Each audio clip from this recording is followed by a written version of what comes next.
Welcome all to my presentation on neurodivergence and kink.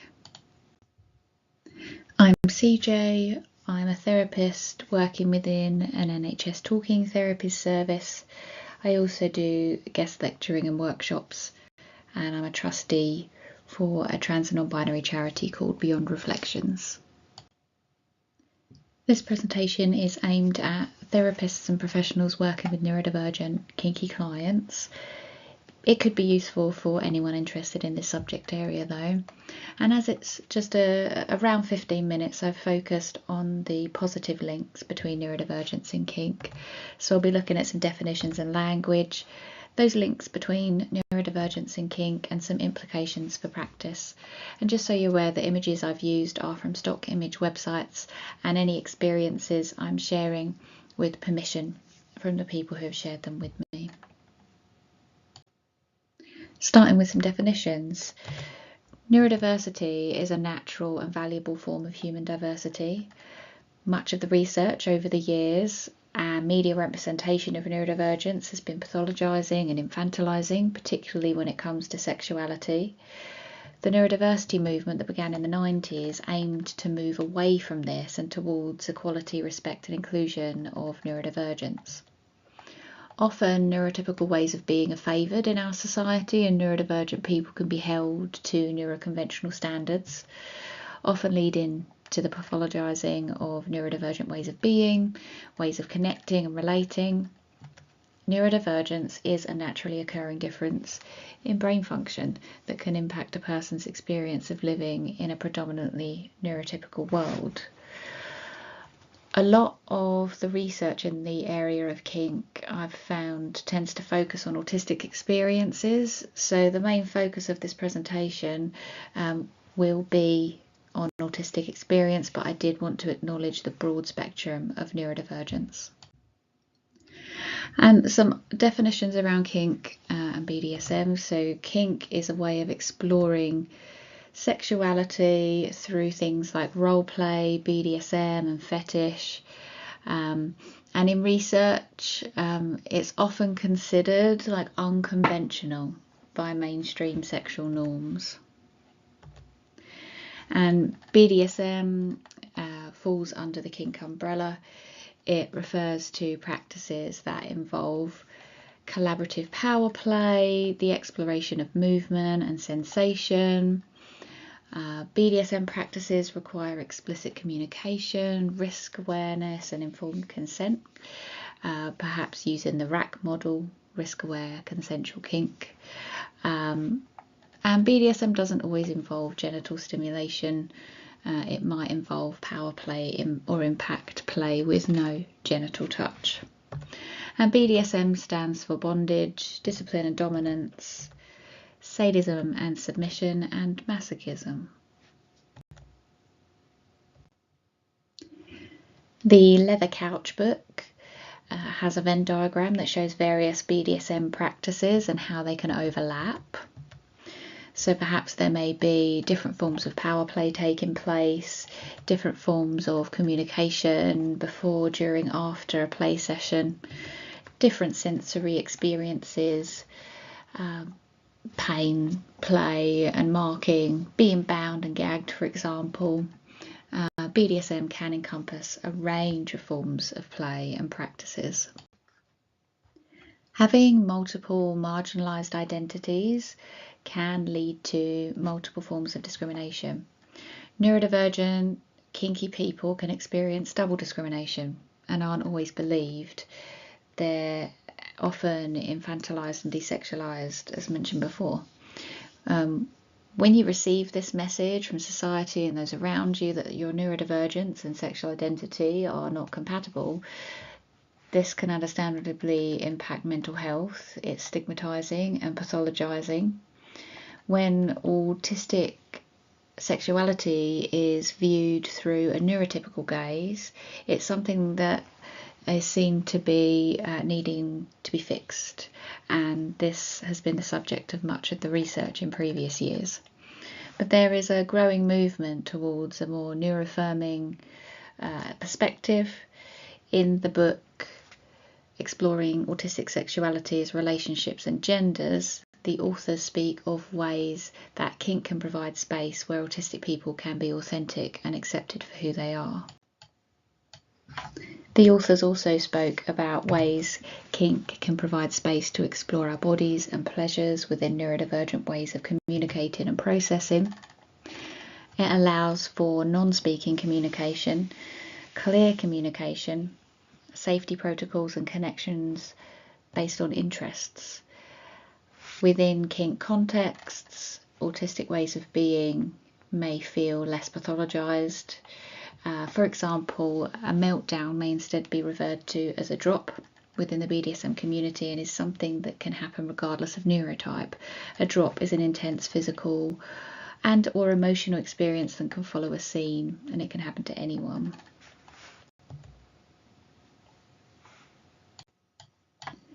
This is backed up by recent research. Pearson and Hodgetts conducted qualitative research into kink from the perspective of autistic adults, and they found 3 key themes.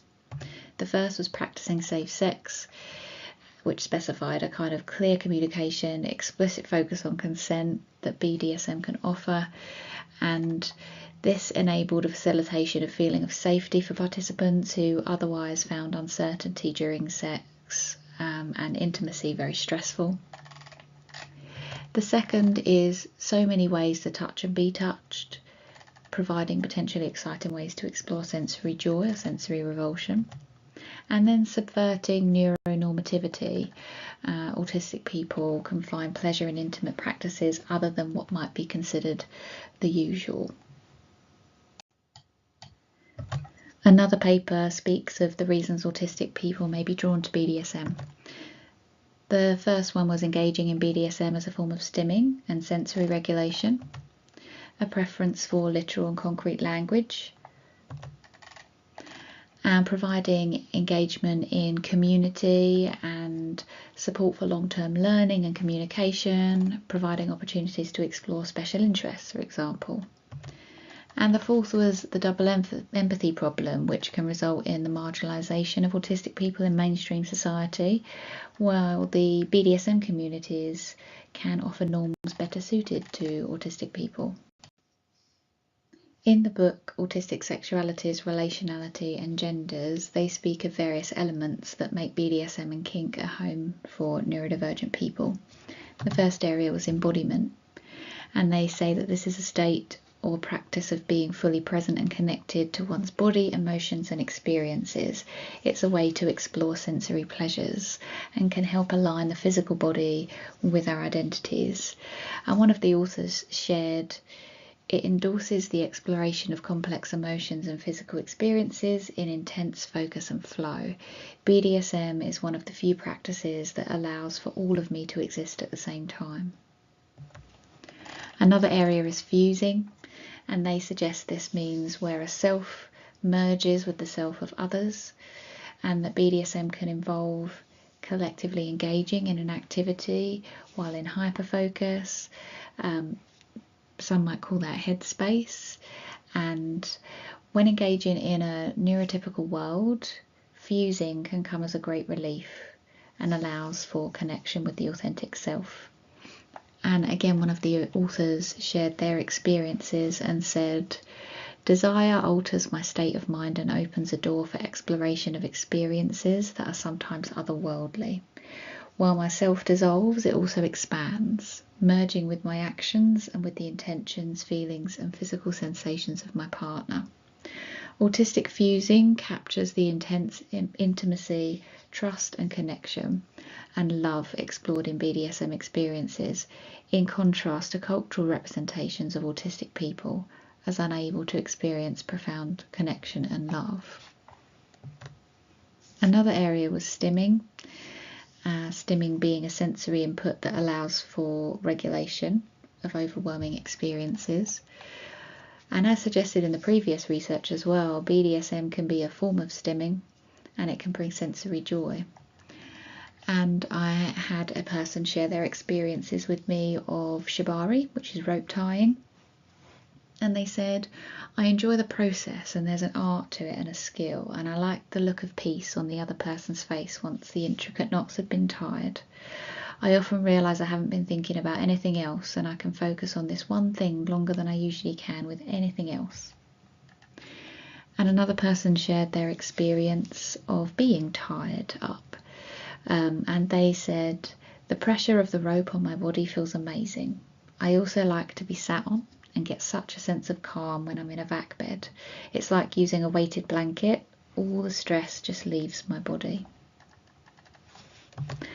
Another area was connection, and the authors suggest connection offered when someone chooses to explore their physicality with you.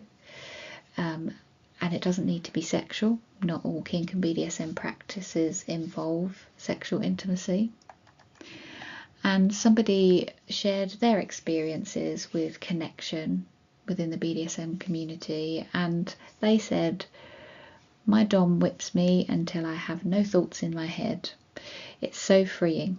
Afterwards he holds me while I cry. It's such an emotional release, and it's the only time I cry, really. I feel connected to myself and my dom in a way that I don't experience elsewhere. And lastly is communication. And the authors say that generally in mainstream sex there tends to be an underlying assumption of what is expected during sex, and communication about consent is considered something that perhaps ruins the moment. However, as noted previously as well, that many neurodivergent people require explicit communication and feel that this is an essential part of their sexual self. And also that communication prior to and after a scene is important and is standard practice generally within BDSM. And aftercare normalises sharing of introspection and self-reflection, allowing for communication of that embodiment and that embodied self. And it allows for the authentic self to find ways of expression. It's something that's perhaps always evolving, and something that autistic people may not always get to explore in wider society. And another person shared their experience of the kink scene, and they said, I know the rules, and everyone else knows the rules because they're communicated explicitly. No one's trying to figure out what's going on.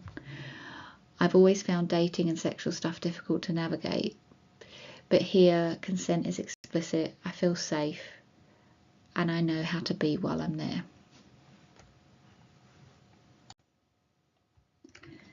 And looking at implications for therapy practice, in their paper Expressions of Queer Intimacy, BDSM and Kink as a Means of Self-Actualization, Mazaks offers some practical steps that can be taken to become a kink and neuroaffirming therapist.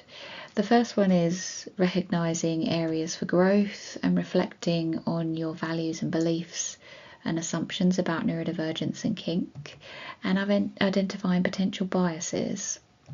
Reading resources like clinical practice guidelines for working with people with kink interests, and making use of specialised supervision and mentoring to aid in your growth as a therapist when working in this area. And these all form part of a cultural competency for working with neurodivergent kinky clients. Some further implications for therapy practice. Queer and kinky people wanted therapy that is free from stigma, preferably with a queer and kinky therapist, and free from normative assumptions. Another paper found that creating an open and supportive environment was important, actively helping clients seek out safe and healthy ways to explore their sexuality, and viewing each person holistically and collaborating with them in creating viable pathways to a fully realised sexual expression in the least restrictive way possible, and then exploring from a validating perspective, acknowledging and exploring alternative ways of being intimate. And when we are thinking about therapy and how it might work with neurodivergent kinky clients, we need to hold in mind that our neuronormative society has often restricted autistic people's access to services. So when Accessing services and during therapy, autistic clients' level of disclosure can depend on their perception of how neuroaffirming the therapist is. And GSRD autistic affirming therapists will walk with their clients as they embark on journeys of discovery, fostering genuine curiosity and understanding of each person's goals and values.